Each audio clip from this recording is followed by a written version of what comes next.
कोई predicate offence नहीं है, कोई शेड्यूल ऑफेंस नहीं है, कोई एफआईआर रजिस्टर्ड नहीं है। स्वामी जी की कंप्लेंट अभी कोर्ट में पेंडिंग है, सामनिक एविडेंस पे स्टे हो चुकी है कंप्लेंट उन्हीं के कहने से। तो आज क्या विषय है कि आप कांग्रेस के लीडर्स को और टॉप लीडरशिप को क्या पूछना चाहते हो? और उससे भी बड़ा प्रश्न, ये तो मैं बता रहा हूं कि केस ही नहीं है, उससे बड़ा प्रश्न तो ये है, मनी लॉन्ड्रिंग का डेफिनेशन है। मनी लॉन्ड्रिंग मतलब पैसे की एक राउंड ट्रिपिंग, मतलब पैसे का मूवमेंट होता है जो कि कहते हैं प्रोसीड्स ऑफ क्राइम, मतलब प्रोसीड्स का क्राइम का जब मूवमेंट होता है और राउंड ट्रिपिंग होती है, उसको मनी लॉन्ड्रिंग कहते हैं। आप पीएमएलए एक्ट के एम्स एंड ऑब्जेक्ट्स पढ़ लीजिए, इसीलिए बनाया गया था। बिजनेस रीअरेंजमेंट को प्रोसिक्यूट करने के लिए नहीं बनाया गया था। वैसे भी बिजनेस रीअरेंजमेंट प्रोसिक्यूटेबल स्थिति नहीं होती है। ये तो बिरला, टाटा, दालमिया रोज तो बिजनेस के रीअरेंज करते हैं। कभी अल्ट्राटेक दूसरी इंडिया सीमेंट को टेक ओवर करता है, कभी कोई किसी को टेक ओवर करता है। इक्विटीज ट्रांसफर होते हैं, इक्विटीज क्रिएट होते हैं। तो क्या ये ऑफेंस बन जाएगा? ये बिजनेस अरेंजमेंट कभी ऑफेंस नहीं होता है। आपने बिजनेस अरेंजमेंट को ऑफेंस बना दिया, और वो भी मनी लॉन्ड्रिंग का प्राइमा फेसी। कोई मनी ट्रिपिंग नहीं है, कोई एक पैसा का कहीं मूवमेंट नहीं है, एक पैसे का मूवमेंट नहीं है। प्रॉपर्टी एजीएल की थी, आज भी प्रॉपर्टी एजीएल की है।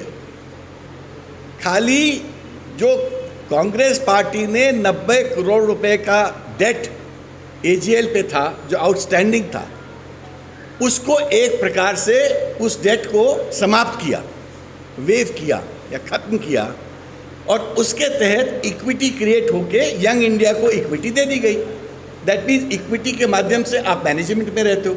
वैसे भी कांग्रेस पार्टी का मैनेजमेंट था, एजीएल के ऊपर पॉलिटिकल पार्टी थी, साथ चलती थी, एक ही आइडियोलॉजी थी। आरपी एक्ट में इसका कोई प्रोहिबिशन नहीं है। कितनी सारी वर्ल्ड में पॉलिटिकल पार्टीज है जिनके पास अपने माउथ पीस होते हैं। कम्युनिस्ट पार्टी के पास अपने माउथ पीस रहे हैं, दूसरी पार्टीज के पास रहे हैं जो अपनी आइडियोलॉजी की बात करते हैं। इसमें क्या ऑफेंस है? मेरे को तो आज तक समझ नहीं आया। जो हो रहा है वो गलत हो रहा है, और जिस प्रकार से राजनीतिक द्वेष के साथ राजनीतिक लीडर्स पे इस प्रकार से फॉल्स केसेस इस देश में लगाए जा रहे हैं, आई थिंक इससे कटुता ही बढ़ रही है।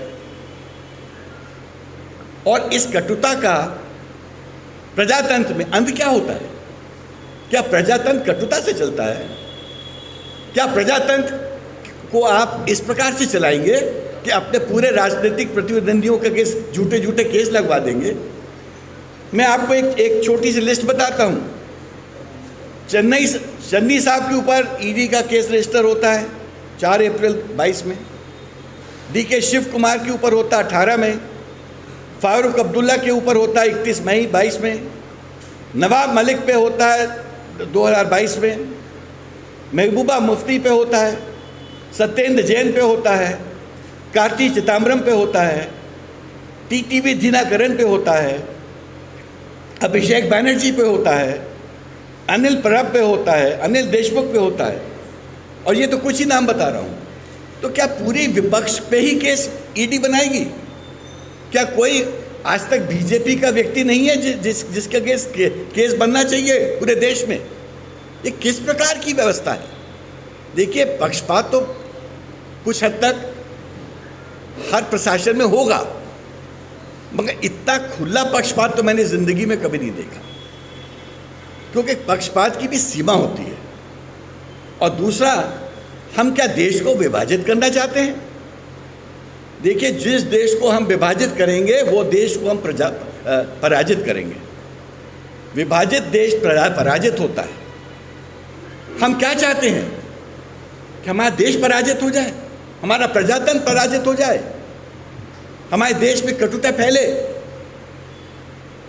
हमारे देश की पॉलिटिकल पार्टीज जो हैं वो डर के, भय के वातावरण में रहें।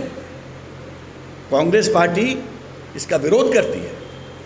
कांग्रेस पार्टी इसका सड़कों पे विरोध करेगी, कोर्ट्स में विरोध करेगी और हर फोरम पे विरोध करेगी। कांग्रेस पार्टी सबसे पुरानी पार्टी है।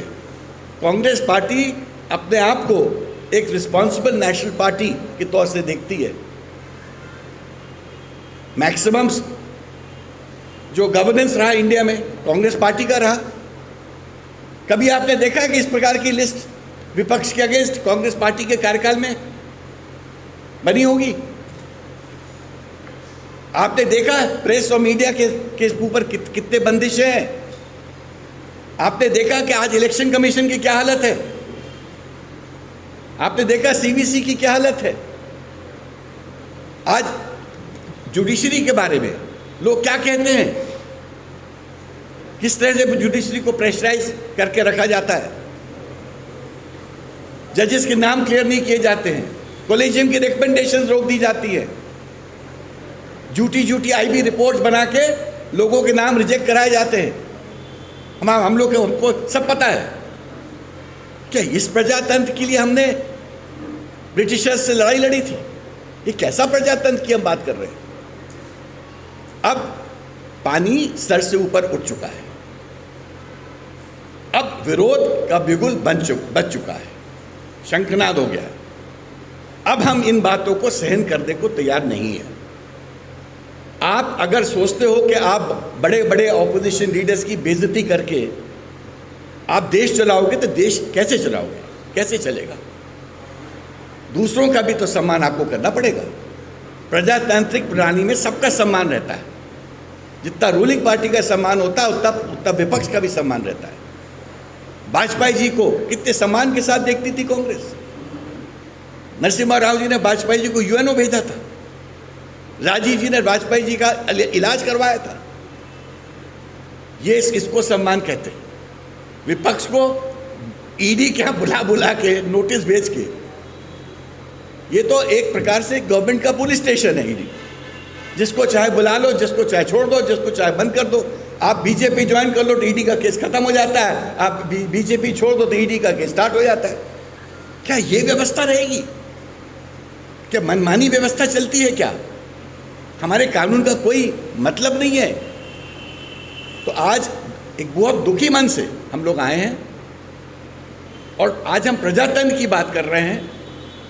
और आज हम आपसे ये बोलना चाहते हैं कि आप ये बात हमारी जन जन तक पहुंचाइए कि आज प्रजातंत्र खतरे में है, हमारी इंस्टीट्यूशंस खतरे में है, हमारा बड़ा फाउंडेशन प्रजातंत्र का खतरे में है। अगर हम आज सचेत नहीं होंगे तो पता नहीं भविष्य हमको कभी माफ़ करेगा या ना करेगा। धन्यवाद।